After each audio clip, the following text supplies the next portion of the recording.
aí, povo, bom dia, bom dia. Alguém presente? Ou só botaram para entrar só para me enganar? Bom dia, professor. Bom dia, Ian, como é que você tá? Tudo ótimo, graças a Deus. Como é que vocês estão todos animados aí com o nosso curso? Agora, ó, a gente vai ter que bater uma selfiezinha, viu? Então, meninas, pelo amor de Deus, vocês que não fizeram as chapinhas, ainda dá tempo aí de fazer uma chapinha, um negócio bem rápido aí. Viu? Beleza? Bom, ontem tivemos esse probleminha técnico, mas hoje vai dar tudo certo. Com fé em Deus, vai dar tudo certo. Com fé em Deus. Vamos ver aí. Aguardar só mais 2 segundinhos. Temos quantas pessoas na sala? Eu não sei como é que está indo a transmissão para vocês aí. Deixa eu ver. Talvez aqui vocês agora não estejam vendo muito bem, deve estar dando um certo reflexo, não é isso? Está dando um reflexozinho aí, não é? Tá bem estourada a luz. Pronto. Mas o que é que acontece? Na gravação que eu estou fazendo, que eu vou disponibilizar para vocês, não vai ficar assim, porque na realidade aqui eu estou usando 3 equipamentos. Por isso que o YouTube ia ser muito mais fácil. Aqui eu estou usando 3 equipamentos. Um tablet para transmitir, que é esse daqui. Um iPad aqui desse lado para poder gravar. E o notebook para projetar aqui atrás. Então aí vocês não vão ver bem os slides não, porque eu não tenho através da gravação como equalizar a imagem. Certo? Mas na gravação fica tudo belezinha. Ok? Bom, é isso aí. E aí, deixa eu ver aqui só uma coisa. Quantas pessoas já estão?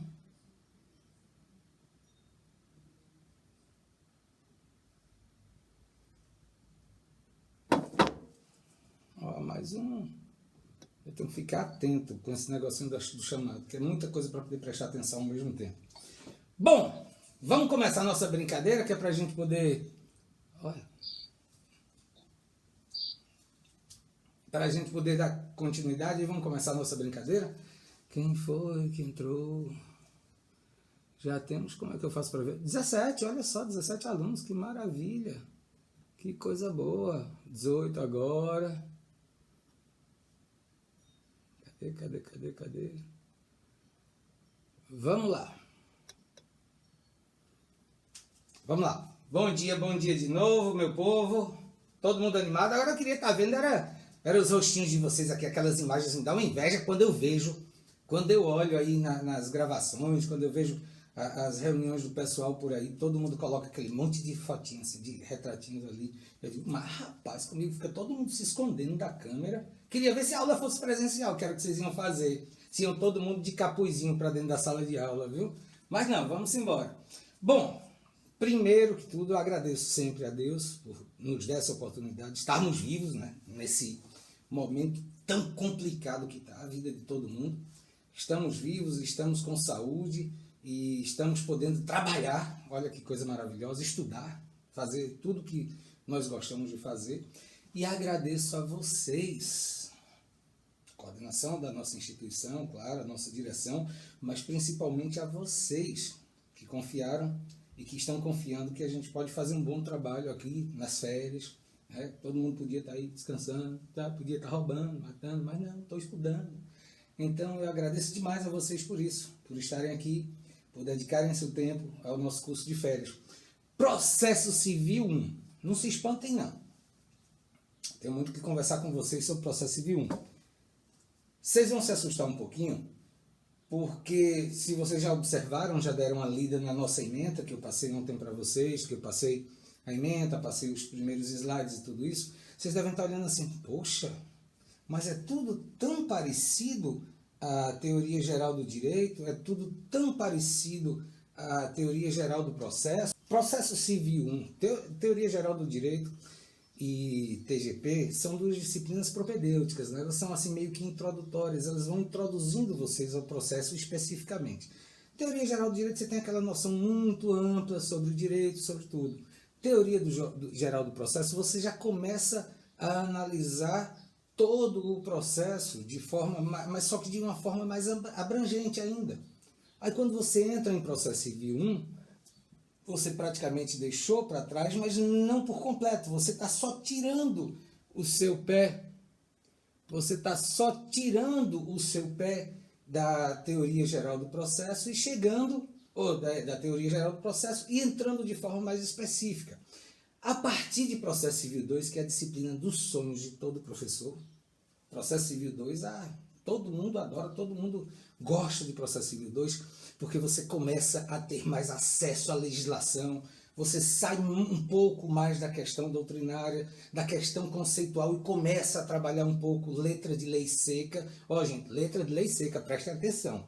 Não é aquela lei seca, não, que eu estou falando, certo? Letra de lei seca são os artigos da legislação mesmo. É a legislação de uma forma mais, mais profunda.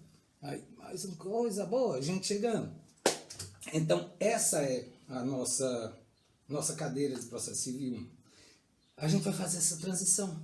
A gente vai começar a tirar o pé de teoria geral do processo e a começar a caminhar, não é, dentro do processo civil. E o mais importante de uma caminhada é o primeiro passo, processo civil 1.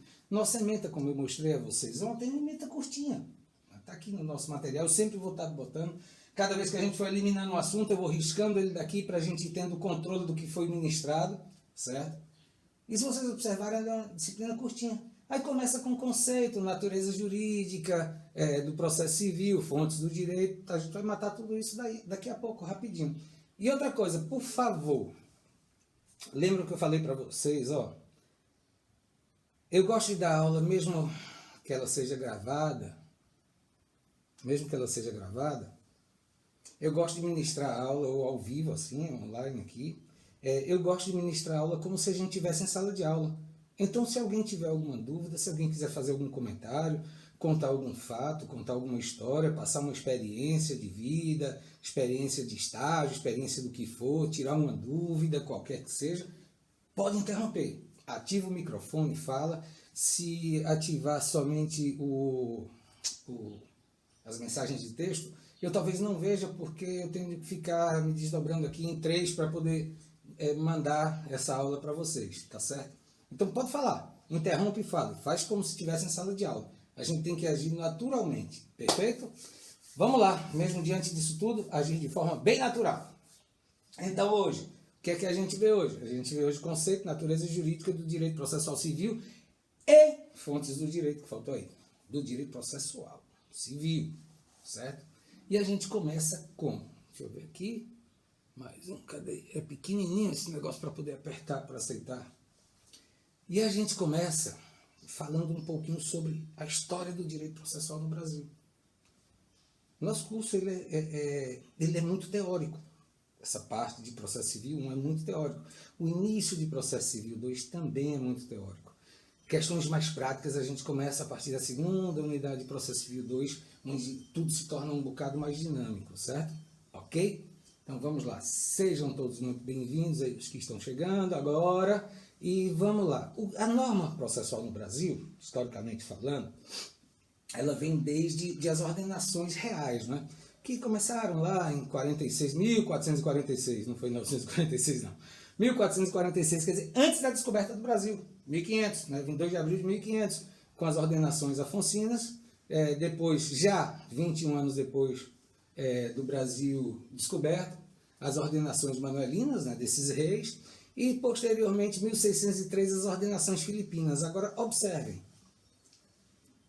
essas normas não eram normas processuais civis.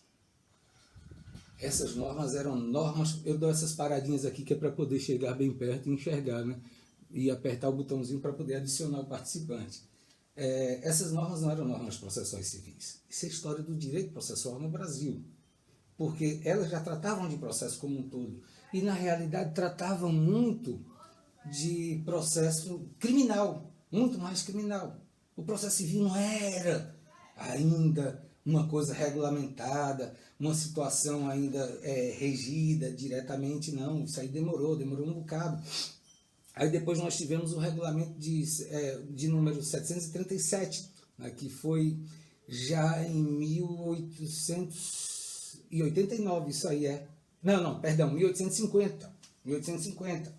1889 foi a proclamação da República, e a partir daí ele começou a regular também as normas do direito comercial, que já estavam mais relacionadas às relações cíveis, às relações do direito civil. E aí o que ocorre?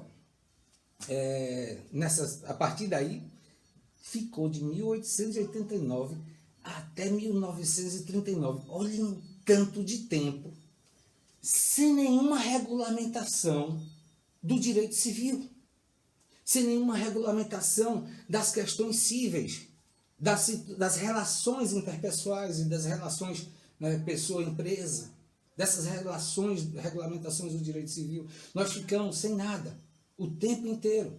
1939 é que Pedro Batista Martins fez um esboço de um código, um anteprojeto de um código, mas assim, era um código que não era considerado um código bom, não. Era sem técnica nenhuma. Era como se fosse o seguinte, como se você pegasse qualquer pessoa e botasse para redigir, sei lá, uma lei. Uma pessoa comum, que não tivesse muito conhecimento, mas tivesse apenas afinidade. Um rábula, né, digamos assim. Como vocês vão aprender ainda essas expressões, essas coisas todas. Então era um código que não tinha técnica, não tinha nada. Em 73 foi que nós tivemos o primeiro código de verdade de processo civil. Ali foi um código. Bagunçado, que vocês nem imaginam.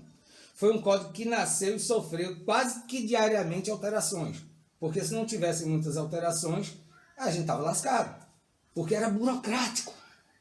Era um código que amarrava. Parece que ele foi um código criado para poder complicar a vida da pessoa. Na realidade, né, tirou a gente do nada para alguma coisa, mas alguma coisa que precisava de aperfeiçoamento. Óbvio, a própria vida é assim, ela precisa de aperfeiçoamento, a vida é dinâmica, a vida não é estática. Então, graças a Deus, essa evolução é que nos permite ir aprendendo, ir modificando, ir melhorando, piorando às vezes, mas é o que nos vai dando combustível para viver. Mas aí veio, tudo bem, beleza, o Código 73, quase sempre alterações, e a gente sabe que a gente tem um judiciário que é muito legislador, adora legislar, né? Todo dia norma nova. Apesar de não ser norma, né? Serem decisões judiciais que possuem esse poder, essa força. Veio 2015. Detalhe, o CPC de 73. Informações importantes para que a gente possa ver. A figura do advogado não era valorizada. O código foi criado para a administração do judiciário. Foi criado para o jurisdicionante, não para o jurisdicionado. Não para o operador do direito, mas para o aplicador do direito. O professor Romero nem gosta dessa expressão, operador do direito. Viu? Mas eu acho interessante. Depois que ele me explicou, eu também passei a não gostar. E estou buscando algo diferente para isso. Tem todo sentido. Mas apenas para quem aplicava o direito, ou seja, os magistrados, servidores, era o funcionamento do judiciário, era a burocratização, o entrave que cada recurso causava. Aí tudo bem. Criado por quem? Pelos grandes juristas da USP. Mas não se pensou em advogado. Não tinha lá, certamente tinha algum, mas não tinha poder de mando, de voto, de nada. Aí veio um baianinho de Salvador, gordinho, criou o Fórum Permanente dos Processualistas Civis, do qual eu ia fazer parte esse ano, mas aí a pandemia não deixou, já inscrito, hotel, passagem, tudo. Enfim, não deu para ir. Resultado, esse Fórum Permanente dos Processualistas Civis, há mais de 10 anos, está no 10º encontro agora seria, criou o anteprojeto do CPC vigente. E esse anteprojeto se tornou no nosso Código de Processo Civil. E esse Código de Processo Civil foi um código idealizado por advogados. A figura do advogado passou a ter valor. A figura do advogado passou a ser reconhecida. A figura do advogado passou a ter prestígio dentro das relações processuais. Vocês não imaginam o tormento que era na vida da gente. Quando no Código de 73 você protocolava uma petição inicial, Aí, de repente, o magistrado encontrava algum defeito, alguma falha. Ele virava, mandava intimar o advogado, diga, intime-se a parte autora para emendar a inicial no prazo de 15 dias, de 5 dias. Gente, isso era uma loucura. Você, enquanto advogado, se debruçou a noite toda, uma semana inteira, às vezes um mês, 15 dias, redigindo aquela petição inicial e vem o magistrado e diz, olha, ela está com defeito. E aí? E qual é o defeito? Porque você só protocolou porque você achava que estava certo. Concordam? Tem alguém vivo aí na sala, gente? Opa! Simbora, povo! Acorda! Bora acordar! Aí o que é que acontece? Não tinha nenhuma noção do que era o defeito. Imagina a loucura. Imagina a loucura que era. Já aconteceu comigo de eu chegar lá e virar, excelência, pelo amor de Deus, me mostre que a minha faculdade, meus anos de experiência não me permitem ver onde é que está o defeito para que eu precise emendar, né? Só emenda o que está quebrado, né? Está quebrado é que você emenda. Me mostra onde é que está esse defeito. E ele olhar, ele é mesmo, doutor, tem razão, não? E revogar o despacho, revogar a decisão. Hoje não. Existe o princípio, antes era o princípio da cooperação das partes. Sempre existiu. Das partes. Magistrado, servidor, estava todo mundo fora. Hoje é o princípio da cooperação dos sujeitos do processo, que abrange o magistrado. Ele hoje, quando ele disser a petição tem um defeito, ele tem que dizer, olha, o defeito é este. E eu preciso que você corrija este defeito. Se tiver, você corrige. Se não tiver, você contra-argumenta. É para isso que a gente vive, de advogado, para argumentar e contra-argumentar sempre. Essa é a nossa vida, essa é a nossa labuta, essa é a nossa luta. Ok? Bom, enfim, temos um código que não é a mil maravilha, não é a coisa mais perfeita do mundo, mas nos atende diante de uma necessidade real de hoje, que está fazendo uma transição muito grande de sistemas, porque nós viemos de um sistema chamado romano-germânico e agora estamos migrando para o anglo-saxão, e aí vocês vão entender isso daqui a pouco, aliás, está aí nos slides que eu já mandei para vocês, certo? E aí a gente começa o estudo mesmo do direito processual civil. E aí eu adorei essa frase de Eupídio Donizete, esse texto dele, essa frase não, esse texto dele. Ele pegou um adágio popular, trouxe para os dias de hoje e diz assim, ó, se todos atentassem para a máxima, sendo a qual o meu direito termina onde começa o do outro, não haveria necessidade de processo. Alguém parou para refletir sobre isso que eu mandei para vocês ontem? Algum de vocês começou a refletir, pensou sobre isso aí? É? Hã? Alô? Ninguém nem leu. Nossa Senhora. É o quê? Mandou tarde, professor. Oi? Mandou Foi, tarde. mandei tarde, foi, é verdade. Terminei de, quando eu desisti, fui cumprir um prazo, e quando eu me lembrei, meu Deus, faltou eu enviar os slides para os meninos, aí já mandei tarde E mesmo. a maioria estava tendo aula de penal também. Tá. É assim, não. A gente processualista civil é sempre trocado por qualquer penalista. Não importa nem se seja feinho como for, sabe? A gente é trocado por qualquer penalista. Eu morro de ciúme disso, viu? Não, brincadeira, gente. Brincadeira. Bom, mas enfim, se vocês pararem para analisar esse texto que eu pedi Donizete nos colocou, não precisa nenhuma análise muito profunda, nada, não. Só precisa aquela situação shallow now, sabe? Como dizia Luan Santana, superficial. Na realidade é isso mesmo. Se houvesse um respeito mútuo. Vocês já viram aqueles vídeos da Índia, do pessoal de moto, de carro, todo mundo se emaranhando assim, dentro de um trânsito sem sinal, sem guarda, sem nada, e não ter nenhum acidente? Alguém já viu algum vídeo desses? Às vezes eu passo algum tempo vendo aquilo dali e me pergunto como é possível. Eu morreria ali no primeiro cruzamento. E é pedestre, é carro, é ambulância, é caminhão, é moto, é bicicleta, aqueles tuk-tuk, né, passando, tudo isso, e ninguém bate. Não tem um acidente. Todo mundo meio que sabe a hora do outro passar. E o processo civil ele veio para quê? ele veio justamente para poder fazer com que esses conflitos de interesses possam ser resolvidos. E esses conflitos de interesse só existem porque eu costumo invadir o seu direito. Eu não deixo o meu terminar, eu invado o seu antes mesmo dele começar e me aprofundo dentro daquilo que seria seu. Então esses conflitos de interesse existem justamente por essa questão das relações sociais. As relações sociais, o homem não consegue viver em sociedade, por ele não conseguir viver em sociedade, aliás, ele não consegue não viver em sociedade, né? Então, por ele viver em sociedade, aí os conflitos sempre vão existir.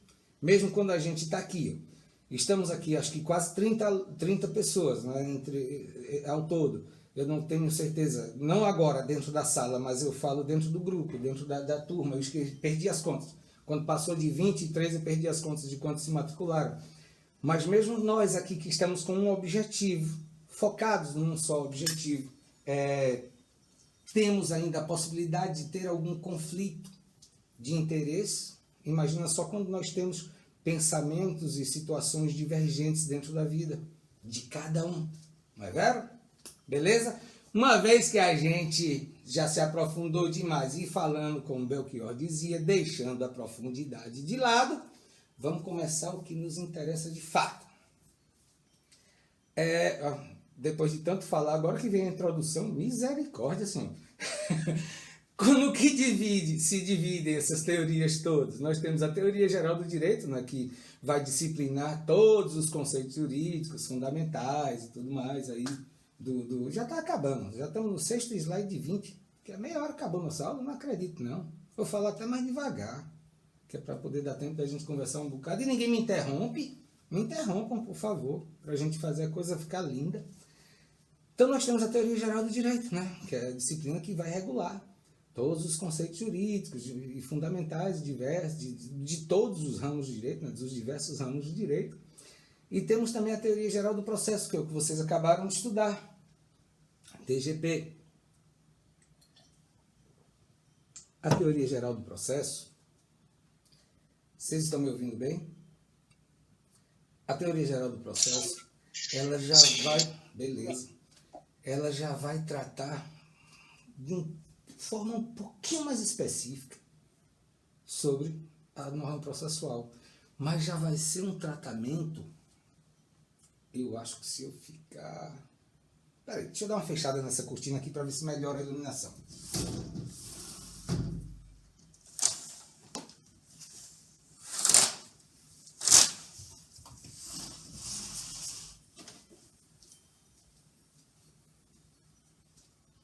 Não mudou nada não. Mas enfim, a teoria geral do processo, ela já vai tratar a coisa. Tem alguma posição que eu fico que dá uma melhorada na visão de vocês, mas vocês estão com os slides, dá para vocês irem acompanhando. Ela já vai tratar de uma forma mais específica, mas já vai falar sobre todos os processos. Enfim, sobre todos os processos, não mais sobre a teoria geral. Ok?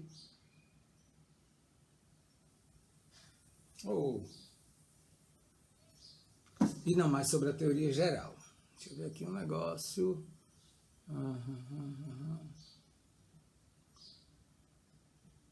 Ótimo. E não mais sobre a teoria geral. Vai falando de uma forma mais específica, mas vai falar sobre o processo como um todo. Processo civil, processo penal, né? Tudo direitinho. Processo de trabalho vai dar algumas noções, vai dar tudo direitinho. Essa é a teoria geral do processo. Ela vai falar do processo de forma que ele sirva para todas as normas, todos os ramos do direito. Mas quando você entra em processo civil, não. Aí você já tem um conjunto de todas as normas que vão disciplinar as relações que são regulamentadas pelo direito civil, que é o direito material. Então você já vai ter a norma processual já de uma forma mais específica. E é o que a gente começa a estudar até hoje. Então, processo civil, aspectos gerais, quais são? Trago 2 conceitos aqui para vocês e uma pequena observação.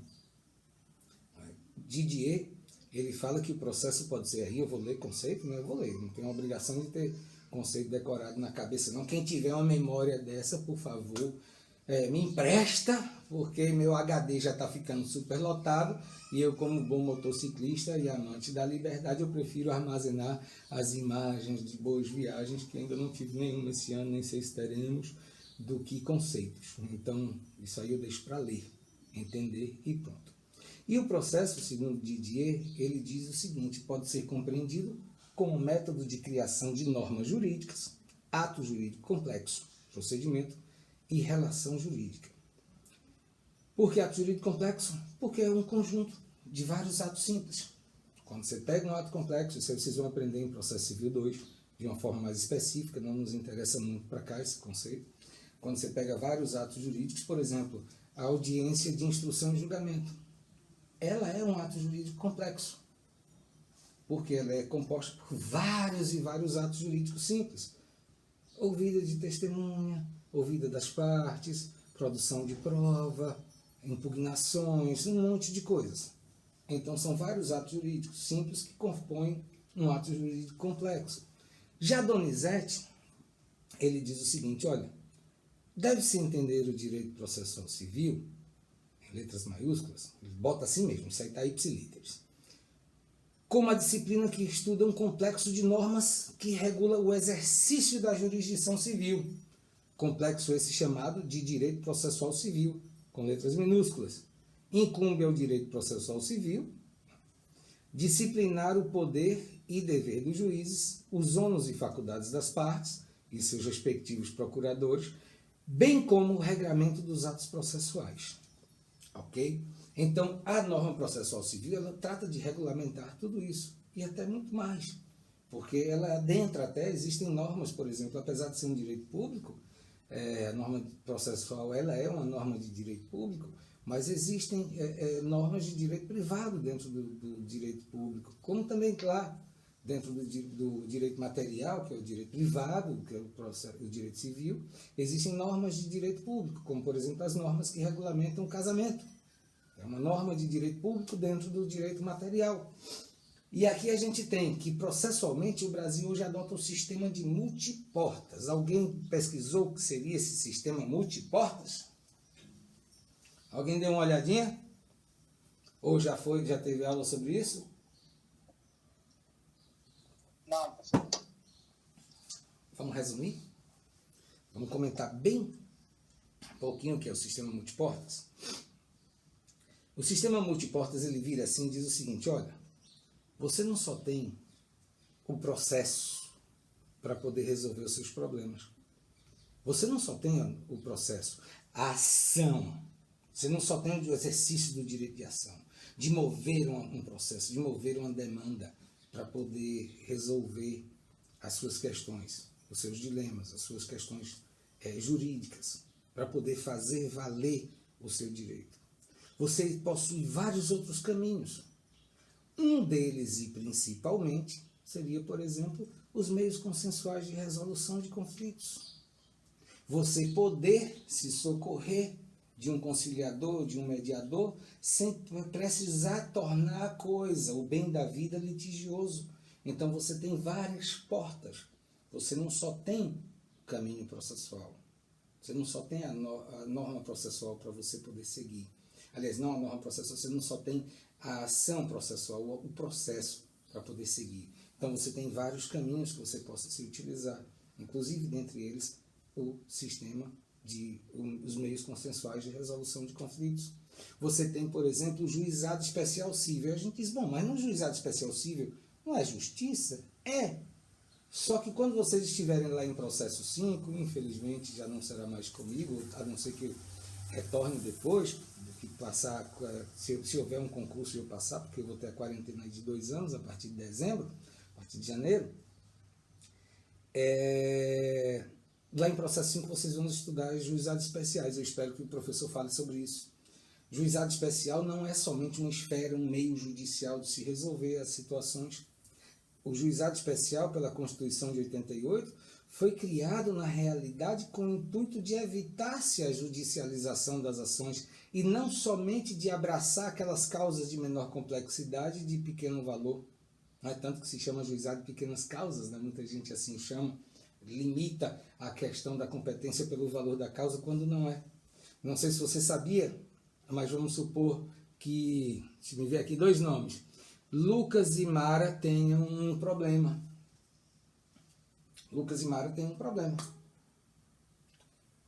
e diz assim, pô, Mara, você é mais sensata, mulher, né? Mulher sempre mais sensata, mais apaziguadora, mulher não gosta de briga, mulher não briga, nunca ouvi dizer que mulher brigasse na vida, nem com o marido, nem com o namorado, nem com o noivo, nem com o vizinho, com ninguém, né? Aí mulher, por ser bem mais sensata, mais calminha, mais tranquila, vira e diz, Lucas, a gente tá com essa situação, velho, vamos resolver? Cara, eu não quero te processar, não. Quero te processar, não. Então vamos fazer o seguinte. Lucas, bora ali no juizado de Petrolina. Bora ali no juizado de Petrolina. E para começar, o primeiro problema, Lucas diz, eu moro em Juazeiro, eu só vou se for no de Juazeiro. Brincadeira, não importa qual o juizado. Você chega, Mara vira para Lucas e diz, Lucas, vamos resolver esse problema? Bora lá no juizado, bora. Chega lá, vai no setor de atermação, que é onde você presta a queixa. Setor de atermação é o local onde você vai reduzir a termo tudo que for oralizado. Setor de atermação, que é o vulgo queixa. Chega lá e diz, olha, eu e Lucas temos esse problema. Estamos com esse problema aqui. A gente quer resolver. Ah, você vai prestar uma queixa? Não. A gente quer conciliar. Ah, tá jóia, vem cá. Levar vocês direto para dentro da sala de audiência. Chama o conciliador vai lá, já diz, poxa, vocês querem resolver? Queremos, pronto. Vamos resolver aqui, ó. Resolvido. Senão está resolvido. Sabiam que isso é possível? Nem sempre a gente precisa judicializar tudo. Isso aí é mais um meio consensual de resolução de conflitos. Sistema multiportas. Você tem várias portas, vários caminhos. Você tem inclusive a escolha do árbitro para algumas situações. A arbitragem. Já ouviram falar sobre a arbitragem, né? Já ouviram falar. A arbitragem é diferente da conciliação e da mediação. Totalmente.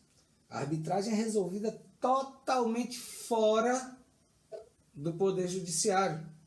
É quando duas pessoas têm um problema, vamos supor, sei lá, Lucas e Mara resolvem entrar num projeto de construção de um prédio.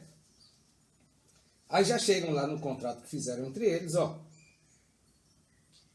Se a gente tiver algum problema durante a execução da obra, durante a venda do patrimônio, durante tudo isso, ao invés de a gente procurar o judiciário, que vai ser dispendioso, vai ser desgastante, vai ser trabalhoso, vai ser pesado, vamos procurar um árbitro.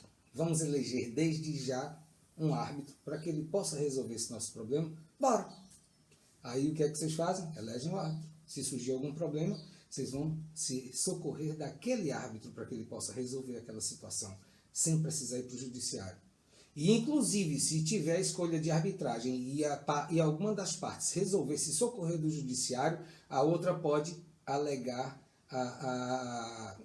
o desprezo, a ignorância da arbitragem como meio de anulação de qualquer decisão judicial. E aí o processo é extinto, volta-se para o árbitro para poder se passar por essa questão da arbitragem. Ok? Vamos pular? Simbora? Ato jurídico complexo. A gente já falou sobre isso, de certa forma, né? É composto pela reunião de vários atos jurídicos simples. Então, tem muito mais nem o que se dizer. Procedimento. Procedimento é o ato complexo de formação sucessiva, porquanto seja conjunto de atos jurídicos processuais, relacionados entre si, que possuem como objetivo comum, no caso o do processo judicial, a prestação jurisdicional. Esse texto é de Didier. Resumindo, o que é que Didier está querendo dizer é o seguinte: o procedimento é justamente o caminho pelo qual você vai percorrer até alcançar o seu objetivo. Então, o procedimento é o caminho, é o método a ser aplicado. Ok? Teoria do fato jurídico. Isso aí tudo processo como teoria. Diz que o processo é o conjunto das relações jurídicas que se estabelecem entre os diversos sujeitos processuais. Partes, auxiliares de justiça, etc. Por aí vai. Relação jurídica complexa, porque o processo é um conjunto de relações jurídicas composto por situações jurídicas, que são direitos, deveres, capacidades, ônus, competências, e os titulares que são os sujeitos do seu processo. Bom, como eu já mandei, vocês já viram mesmo, eu botei esse slide aí somente a título figurativo, porque representa a nascente do São Francisco, E aí, quando a gente vê uma nascente, a gente tem uma noção de fonte, né? Fonte, aquele lugar onde tudo começa. Onde tudo... Gente, até aqui, tem alguma dúvida? Vocês querem esclarecer alguma dúvida? Querem perguntar algo? Por enquanto tá ótimo, professor. Obrigado, espero que estejam gostando. Espero que esteja sendo produtiva a nossa aula. Mas eu queria, antes de terminar, vocês ativassem as câmerazinhas aí, só para a gente registrar o nosso momento aí. Vamos lá, por favor. Né? Vou lá, fui lá, tomei banho, troquei de roupa, botei perfume para ficar cheiroso. Vocês não querem tirar uma foto comigo? Sacanagem. Vamos embora. Então é isso aí. E fonte?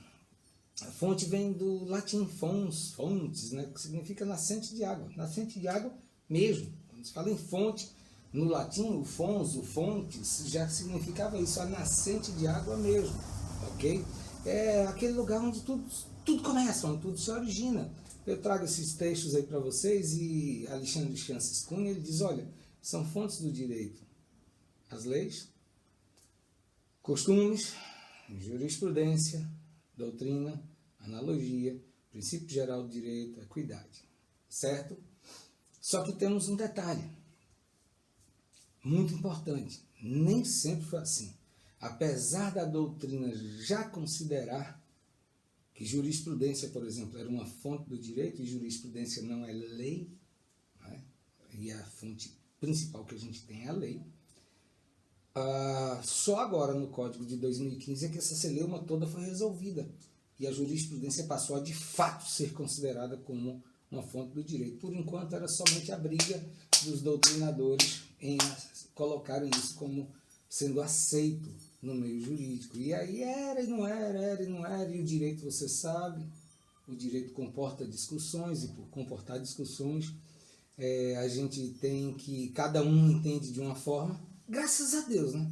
Imagina, um monte de boizinho, de vaquinha, todo mundo pensando igual. Não dá para ser assim. Uma vida assim seria, no mínimo, chata. Então, a divergência de pensamentos, de entendimentos, é que faz com que as ideias novas surjam, é que faz com que a coisa evolua, com que qualquer coisa ande para frente. Porque senão, desde a invenção do fogo, o homem já estaria satisfeito em acendê-lo batendo pedras ou friccionando gravetos. E aí não. Hoje temos a luz, temos a eletricidade, temos tudo, e por aí vai. É o inconformismo e a divergência de pensamentos que faz com que as sociedades evoluam. Mas, por lado do conceito, nós temos o quê? Duas fontes, as materiais e as formais, como principais.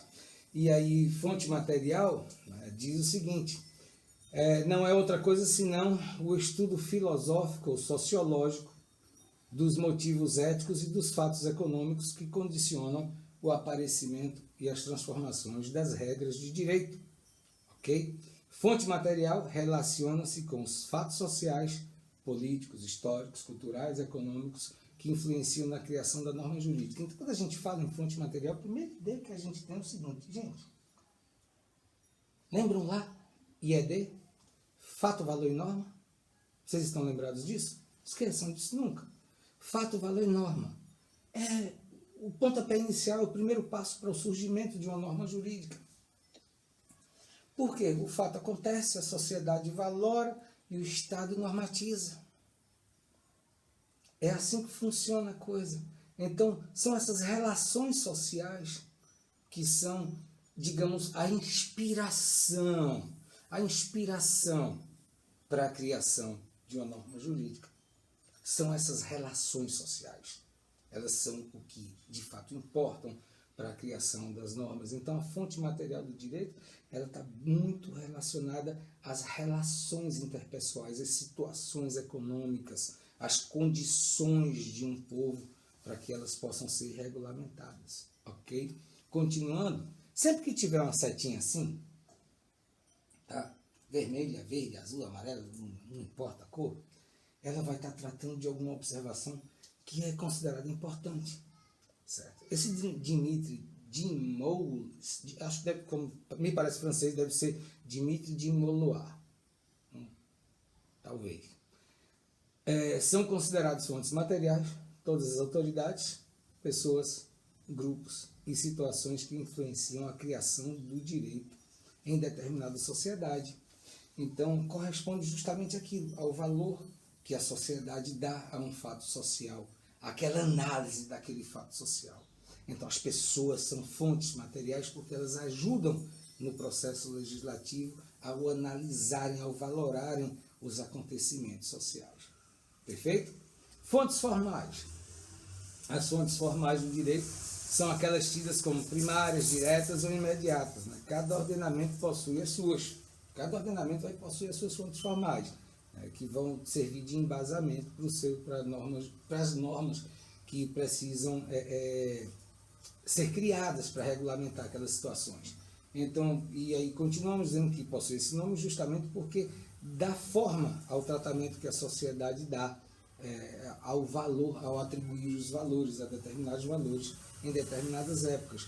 Vamos analisar, só fazendo um pequeno parêntese, eu fiz assim são aspas, um pequeno parêntese nessa situação. Graças a Deus a sociedade evolui. Imaginem só, estamos em 2020. Se eu tivesse nascido em 1885, 1880, eu seria escravo. Se não fosse a evolução da sociedade, subiu um cheiro doce, alguém usou alguma coisa aqui na vizinhança que subiu um cheiro doce, agora chega, deu até gastura. Se não fosse a evolução da sociedade, qualquer pessoa da minha cor, aliás, um pouco abaixo da minha cor, acima já seriam considerados escravos. Não fosse a evolução da sociedade, hoje nós não teríamos a possibilidade da realização de casamento entre pessoas do mesmo sexo. Vamos deixar, gente, quando a gente falar sobre direito, não é que a gente tem que esquecer a Deus ou os princípios religiosos, nada disso, não me compreendam, por favor.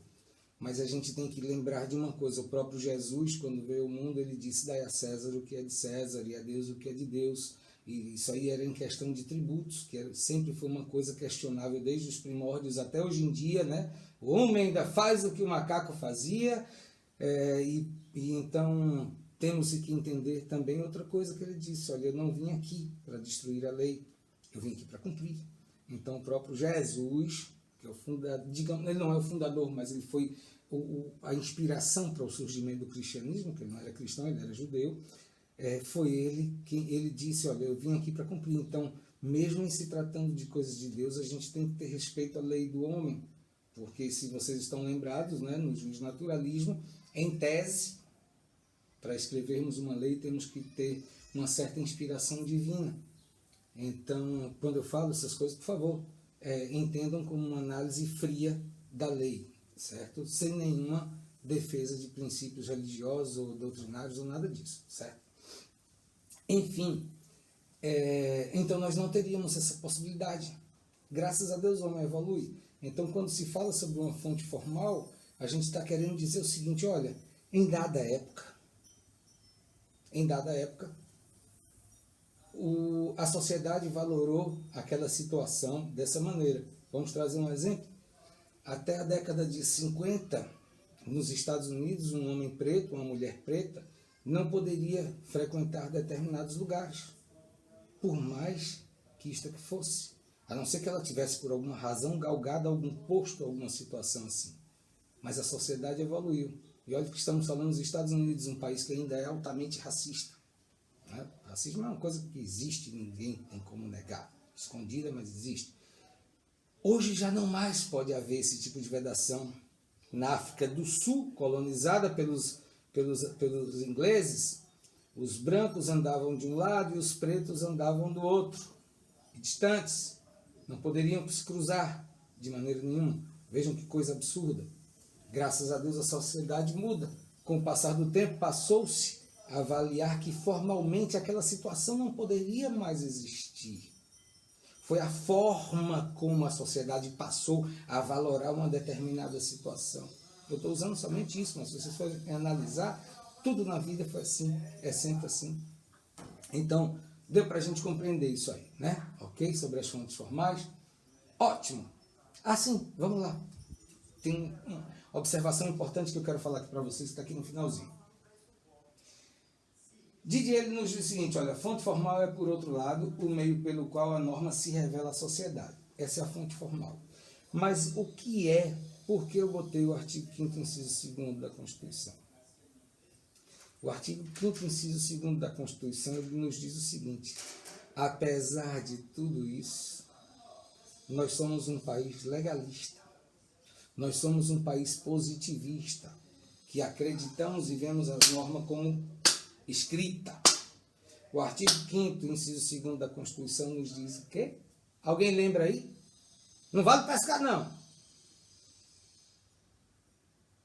Rapaz, o povo foi dormir.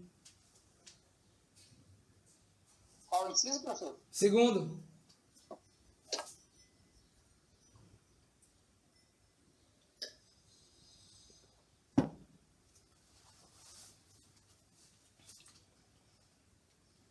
Ninguém será obrigado a fazer ou deixar de fazer alguma coisa, senão em virtude de lei. Eu pesquei, foi mal. tô ligado. Gente, o que é que isso está querendo dizer para a gente nas entrelinhas? Que nós somos um país legalista, positivista, que a nossa legislação ela tem que estar escrita. Nós vivemos aqui sob a égide da legislação, da norma jurídica. Então, as fontes formais elas são altamente importantes para a criação da lei. Porque se você não é obrigado a fazer nada ou deixar de fazer nada, senão em virtude de lei, está dizendo que você está sujeito à lei para tudo na sua vida, para tudo que for regulamentar a sua vida. Deu para sacar? Vamos pular? Fluxogramazinho. Sim, só para que vocês possam ter a divisão de tudo, né? Na verdade, fontes no direito, materiais, relações sociais, valor moral. Fontes formais, imediatas ou primárias, que passam pelo processo legislativo normal, que vocês já aprenderam isso aí desde a introdução ao estudo de direito, sabem mais do que eu. Lei. Imediatas ou secundárias, jurisprudência, doutrina, analogia, costumes. E jurisprudência é a grande novidade, como eu disse a vocês, ela só passou a ser considerada como fonte do direito, como fonte formal do direito, de verdade, quando uma lei veio dizer que ela é, que é o Código de Processo Civil, vigente. Porque até então, por mais que os doutrinadores batessem na cabeça, legalistas e positivistas que somos, a jurisprudência, legalmente falando, não era. Aí, por quê? Mas por que, Rosenberg? Simples. A lei ela passa por todo um processo legislativo, na verdade. A jurisprudência não. A jurisprudência emana de decisões, de posicionamentos de colegiados, de pensamentos colegiados, não de colegiados, de pensamentos colegiados, de pensamentos de interpretações. Deixa eu dar uma equalizada aqui no vídeo da nossa gravação. Emana de decisões judiciais que não passam por processo legislativo. E vocês sabem que para se mudar uma lei existe todo um procedimento a ser respeitado, todo um rito a ser tramitado, toda uma tramitação a ser respeitada. E uma jurisprudência não. Basta que amanhã você interprete diferente, você enquanto ministro, você interprete diferente um fato e a aplicação de uma determinada norma e você muda aquilo que foi decidido. Ok? Gente, acho que nossa transmissão está sendo boa, né? Não está tendo bagunça na internet não, está todo mundo recebendo bem aí a transmissão do vídeo. Tá massa, tá massa. Que massa, a internet nos ajudando, Deus é maravilhoso, que coisa boa, graças a Deus. Então, dando um pulinho, estrutura do CPC. Eu fiz questão de trazer isso aqui para vocês, certo? Para que vocês possam compreender. Primeiro que vocês já estudaram tudo isso em ED, em TGD e em TGP, mas eu acho que vocês já estudaram. Mas agora a gente vai falar só sobre o processo. Vocês aprenderam lá como é que se compõe. Livro, título, capítulo, seção, não sei o quê, não sei o quê, não sei o quê. Isso aí serve para tudo. TGD e TGP, vocês viram tudo isso. Mas agora a gente vai falar sobre o processo civil, enfim. Lembra que eu falei, olha, tivemos lá de 1889 até 1939, a resolução, o regulamento 737, ele era que versava sobre as normas civis, processuais que regulamentariam as relações civis, e ficamos sem nada. Em 39 nasceu um códigozinho lá bem chibunga, bem sem vergonha, bem sem técnica, nada. Agora o que eu acho interessante é isso, né? Veja só, todo doutrinador da época falava que o código não tinha técnica, mas só um cidadão batista foi quem teve a coragem de elaborar o anteprojeto. Depois ele foi aprovado, mas foi aprovado como ele fez. Criticar todo mundo soube, agora ajudar, né, meter a mão na massa, ninguém foi. Bem, bobos eles que perderam a oportunidade de entrar para a história.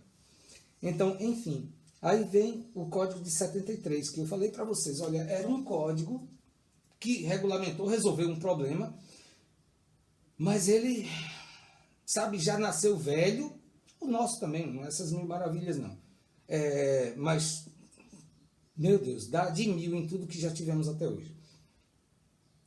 E vai sofrer alterações, claro, já sofreu várias alterações, desde 2016 mesmo já sofreu alterações. E o que acontece? O Código de 73, ele amarrava, ele era um código truncado.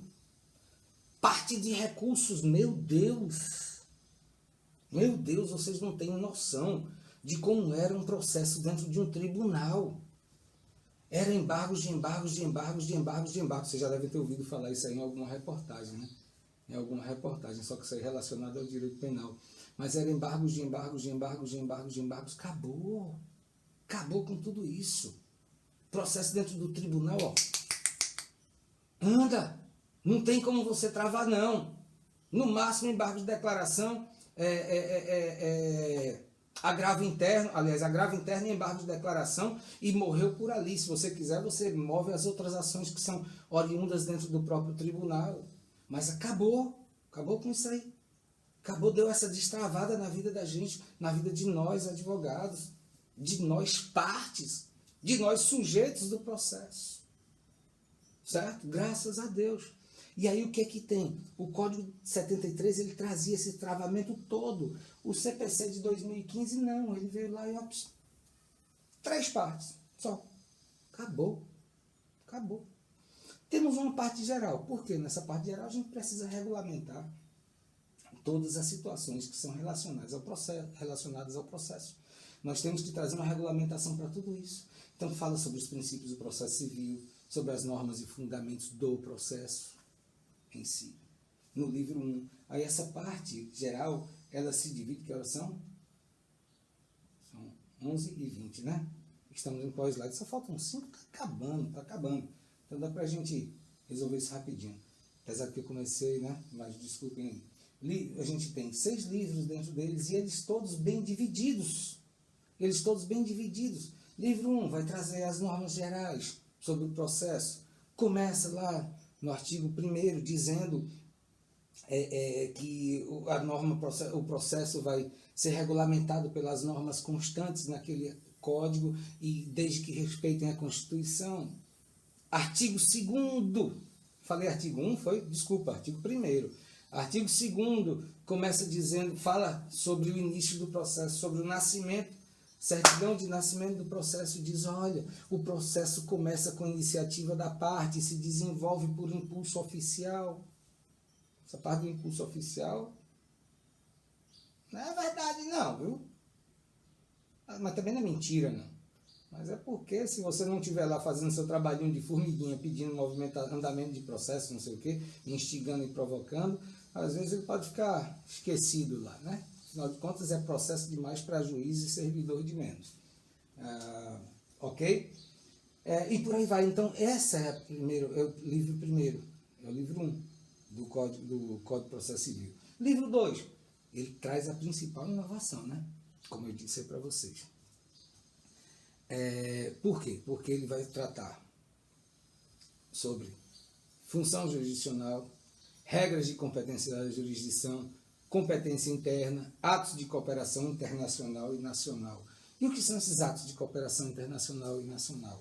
esses atos de cooperação tratam sobre as cooperações, regulamentam as possibilidades de se realizar cooperação entre tribunais de justiça de um mesmo país, são, no caso, a questão da cooperação nacional, e entre o judiciário de estados estrangeiros, o nosso e estados estrangeiros. Mas por que fazer isso? Nós sabemos, tem situações que se começam num país e terminam em outro. Existem várias e várias situações que podem ocorrer dessa forma. Recentemente, eu esqueci agora, oh meu Deus, até ontem eu li isso aí, já esqueci. Recentemente tivemos um ato de cooperação entre 2 tribunais de justiça aqui do nosso país, estado, né, do nosso país, para poder cooperarem na resolução de um caso muito famoso que a gente tem, que é a Lava Jato. Então, esses 2 estados fizeram um termo de cooperação para que eles possam trocar informações de forma desburocratizada. Porque imagina toda vez que precisasse de algo, mandar uma carta precatória, mandar não sei o quê. Vocês vão aprender tudo isso aí, ok? Livro 3. Sim, ele é a principal inovação, porque ele não tinha dessa forma sendo tratado no CPC de 73. Mas não é também a modificação mais profunda. Livro 3, 7 títulos, né, fala sobre partes, procuradores, livros, consórcios, está tudo relacionado aí.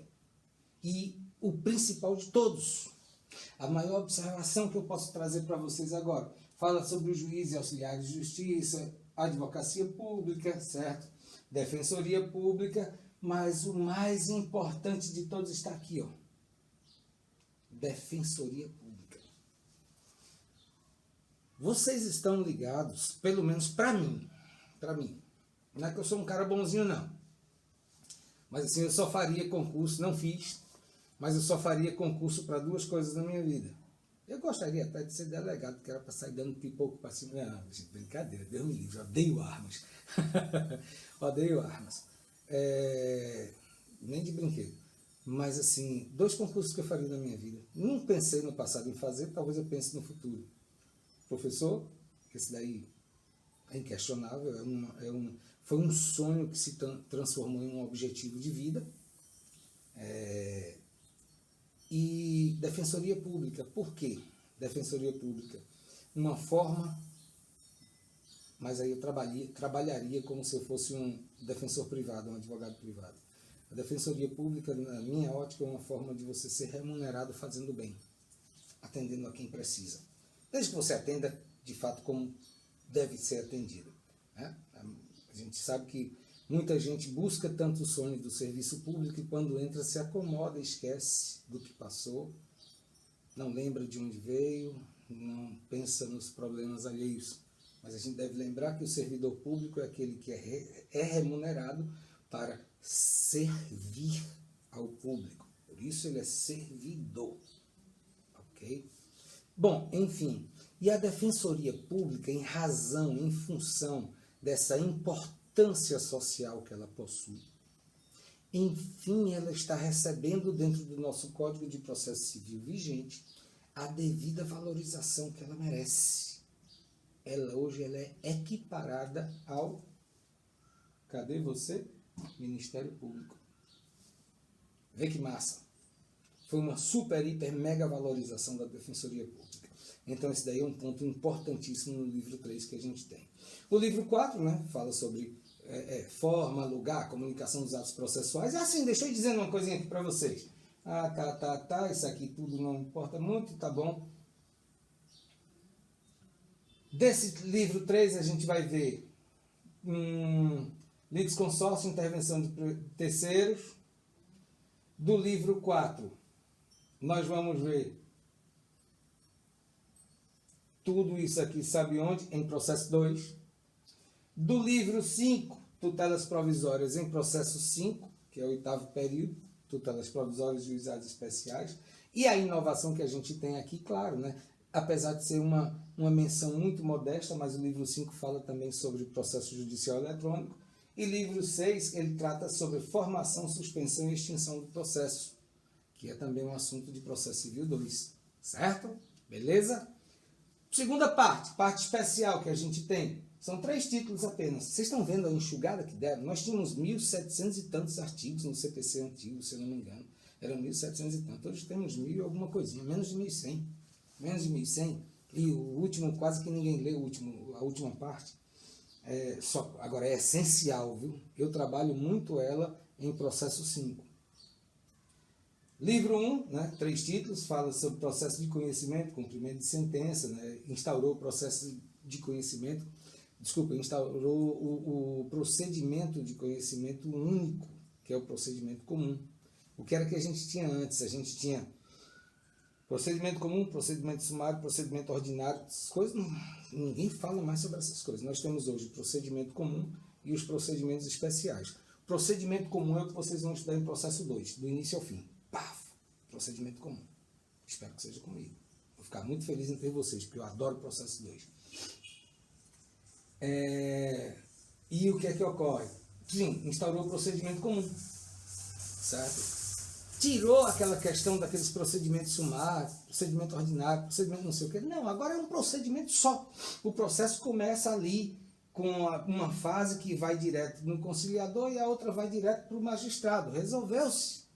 Fora isso, nós temos os procedimentos especiais, que aí já estão regulamentados em título próprio, em capítulo próprio.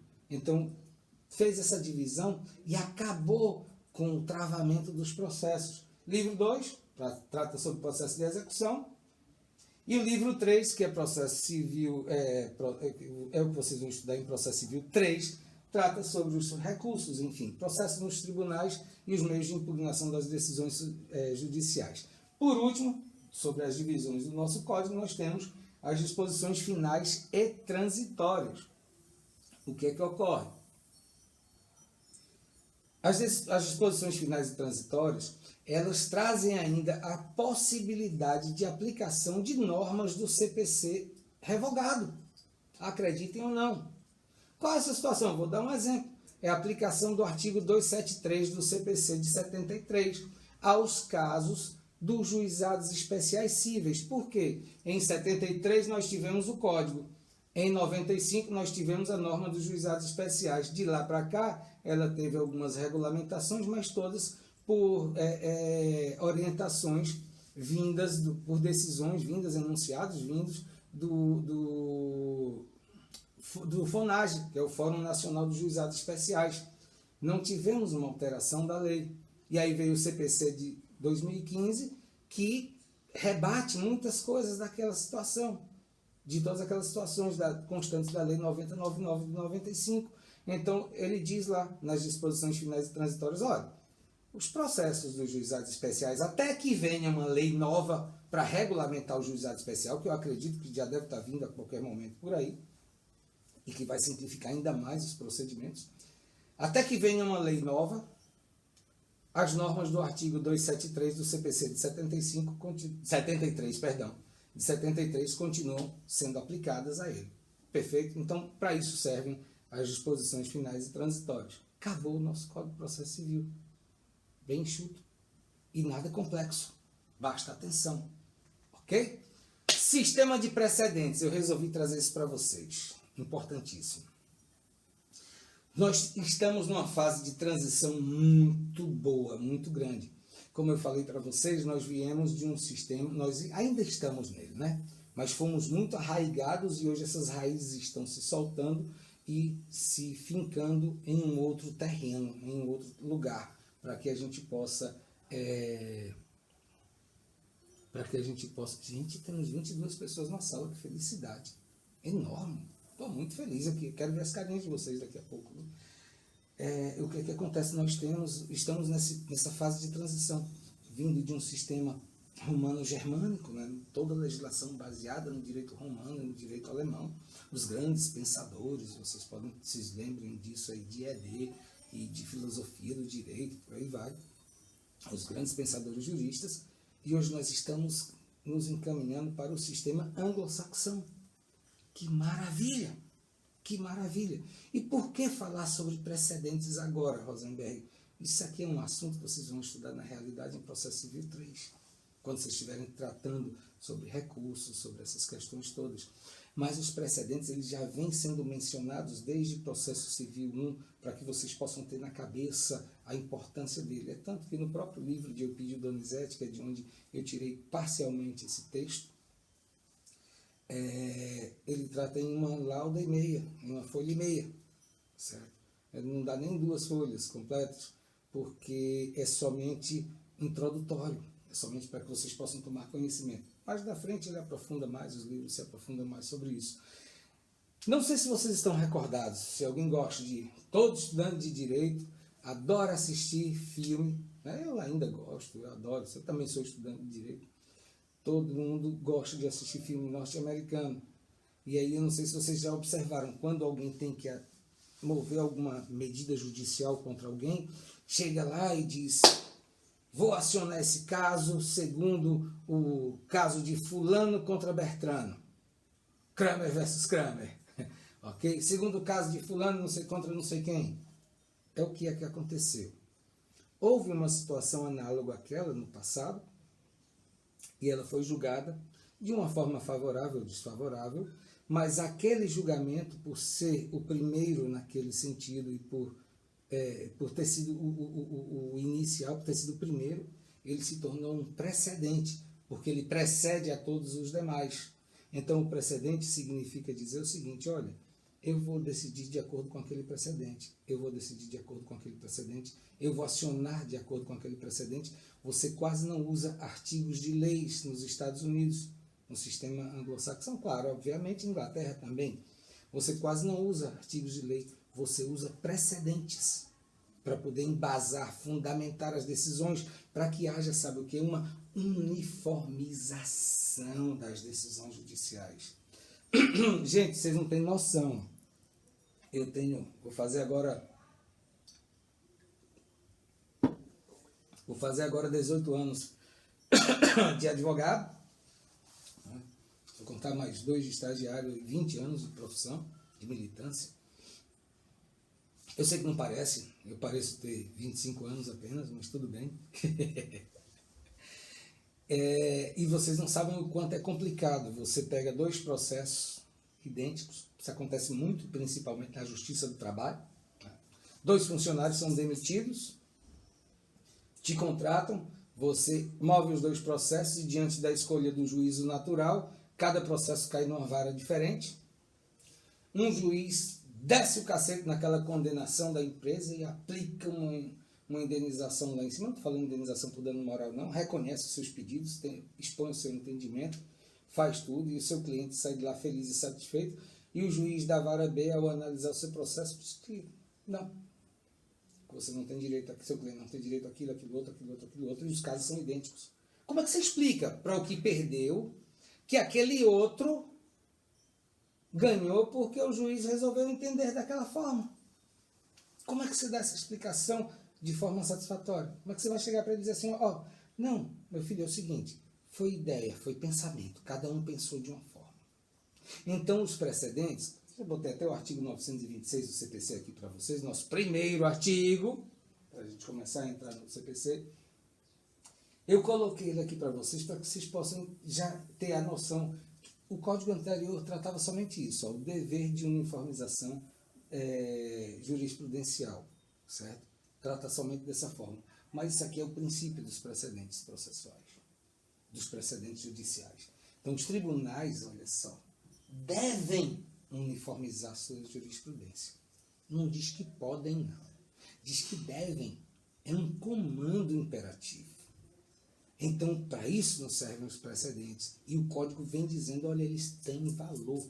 Tem que haver uma uniformização. Se bem que os precedentes vêm sendo tratados de forma específica no 927, certo? Mas aí o que é que nós temos? Esse sistema anglo-saxão, o conceito de precedente está aqui, né? Precedente é a decisão judicial tomada à luz de um caso concreto, cujo núcleo essencial pode servir como diretriz para o julgamento posterior de casos análogos. Donizete. Sistema anglo-saxão, que é o que a gente estava falando, né, diz o seguinte: olha, os precedentes são adotados pelos juízes e tribunais como base no direito consuetudinário, né, naquele direito que decorre das relações, que se analisa os fatos da sociedade. os costumes, né? Servem de base às decisões judiciais sobre casos análogos. Se chama common law. É o sistema anglo-saxão, é o sistema common law, ok? O romano-germânico, que é o nosso, que é o civil law, já não é assim. Tem os precedentes, né? Mas o que prepondera, o que deve vigorar é a lei. É a lei, certo? É a lei. É o que deve vigorar, é a lei. Apesar de haver a valorização dos precedentes, mas o que deve prevalecer é a lei. Os precedentes judiciais servem sim como base, mas eles não podem contrariar o que a lei fala, de maneira nenhuma. Então, primeiro você fundamenta na lei, depois os precedentes. Só que isso tudo está mudando.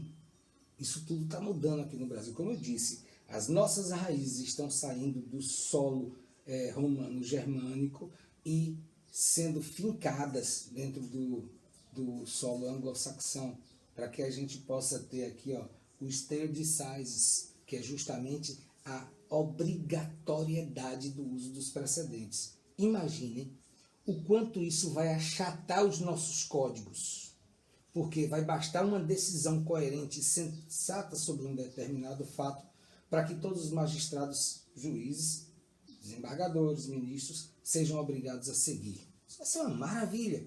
Stare decisis, ok? Mudando aqui, nós temos o 927, que é como eu disse a vocês.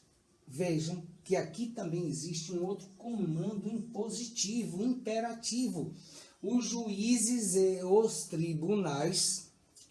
Didier fez questão de colocar os juízes e os tribunais para poder dizer, vocês também tribunais, vocês também desembargadores. Embora que nós temos que colocar na cabeça uma seguinte observação. O juiz daqui do Fórum de Petrolina, de Juazeiro, que é o juiz de primeira instância, de primeiro grau, ou como eles odeiam ser chamados, e eu adoro, juízes de piso, são juízes de primeiro grau. Os desembargadores no segundo grau, que ficam nos tribunais de justiça, Tribunal de Pernambuco, Bahia, Alagoas, por aí vai, não sei o quê, são chamados de desembargadores, mas são juízes de segundo grau. Os ministros lá, que vivem no paraíso do STF, principalmente do STJ, em segundo plano, é menos falado, né? Porque parece menos polêmico, não sei. Eles são juízes também. Todos são juízes. Apesar de que, para o STF e STJ, você não precisa ter feito carreira jurídica, o que eu considero um absurdo e um abuso muito grande. Porque, para você ser ministro do STF, você sabia que você não precisa nem ser formado em direito? Vocês sabiam disso? Hello?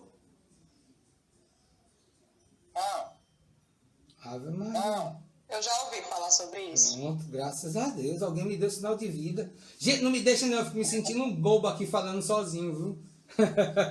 Pois é, você não precisa nem ser formado em direito. Quanto mais ter passado num concurso para magistratura. O que é um absurdo. Para chegar lá devia ser carreira e não indicação. Pra você despessoalizar as relações. Ok? Vamos embora? Então, o que é que ele diz aqui no 927? Comando imperativo. Os juízes e os tribunais observarão as decisões do STF em controle concentrado de constitucionalidade, né, que são aqueles controles abstratos, os enunciados de súmula vinculante, os acórdãos em incidente de assunção de competência ou de resolução de demanda. Acórdãos em incidente de assunção de incompetência, que é IAC, vocês vão estudar isso em processo 3, ou resolução de demandas repetitivas, que são os incidentes de resolução de demandas repetitivas, vocês vão encontrar muito a siglazinha IRDR.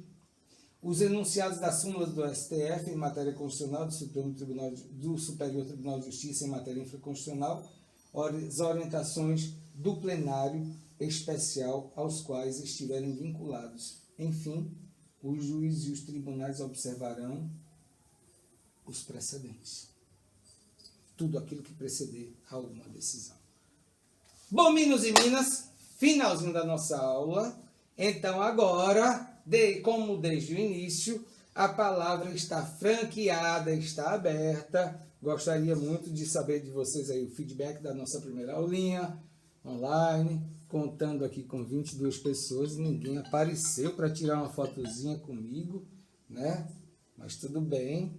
E aí, vamos embora? O que é que vocês gostariam de saber? Tem algo que eu possa falar com vocês, tirar dúvidas de vocês?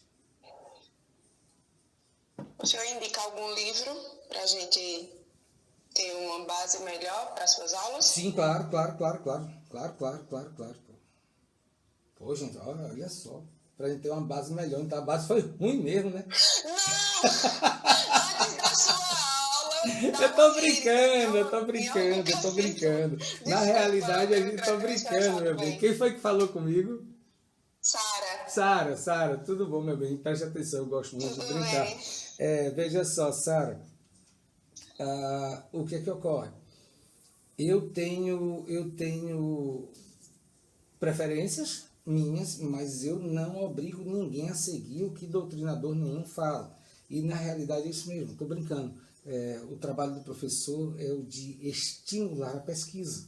Ele não pode chegar e simplesmente dizer, impor os seus pensamentos, impor as suas teses, impor as suas coisas e vai ser assim. Não. Então, o professor realmente faz isso. Ele dá o norte para que o aluno possa se aprofundar. E a forma que tem de se aprofundar é exatamente essa. É doutrina, é jurisprudência, é tudo que tiver relacionado à matéria. É o código, é a legislação. Você está corretíssimo, eu só tirei uma brincadeira, foi só para quebrar o gelo. Veja só, Sara, eu tenho as minhas preferências por questão de didática, por questões de linguagem mesmo e por questão de conteúdo principalmente. Eu gosto muito da obra de Fred Didier, mas eu me socorro muito, inclusive para poder dar aula, do compêndio de Eupídio Donizete. Na minha opinião, assim, ele é grande pra caramba. Pra você ter noção, peraí.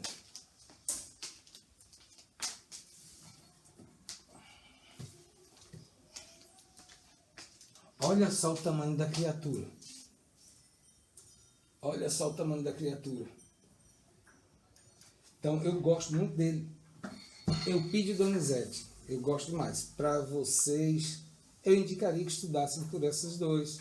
Claro, sem desmerecer todos os demais. Mas, assim, são os que eu mais gosto. Né? Didier, principalmente pela questão de ter sido organizador, de ter sido idealizador do CPC. E Eupídio Donizete por possuir uma linguagem maravilhosa e assim, é um livro só, sai muito mais barato do que comprar a coleção inteira, se bem que você pode comprar na coleção à medida que for se aprofundando nos estudos do direito, né, evoluindo de período a período, mas eu indicaria esses dois para vocês, entendendo que minha avaliação eu não vou cobrar segundo Eupídio Donizete, segundo Fred Didier, segundo Alexandre Freitas Câmara. Não vou cobrar nada disso, absolutamente nada disso. O entendimento deles é o entendimento deles. Tem que passar para vocês apenas o conhecimento para que vocês possam formar as suas próprias convicções e conhecimentos jurídicos. Ok? Mas eu indicaria Donizete para que vocês possam estudar tranquilamente. Na Amazon ele está num preço excelente. Ok? Já fiz até publicidade aqui. Gente, merece um jabá desse jeito. Ok, Publicidade de livro, publicidade de site. Gente, eu vou até interromper a gravação aqui desse jeito logo. Pronto. E aí, turma, mas sobre a matéria? Hello? Até então tudo tranquilo, professor. Muito obrigado aí pela aula. Que massa. Espero que tenham gostado. Vamos ver se a gente consegue alcançar. Professor, essa aula vai ficar salva onde? Não entendi. Essa aula vai ficar salva onde? Vou tentar postar ainda hoje no YouTube. Aí agora que vai começar meu trabalho. Vai ser. Deixa eu desligar a gravação. Vou desligar a gravação para a gente poder continuar o bate-papo aqui, já que não tem dúvidas relacionadas ao assunto mesmo até agora.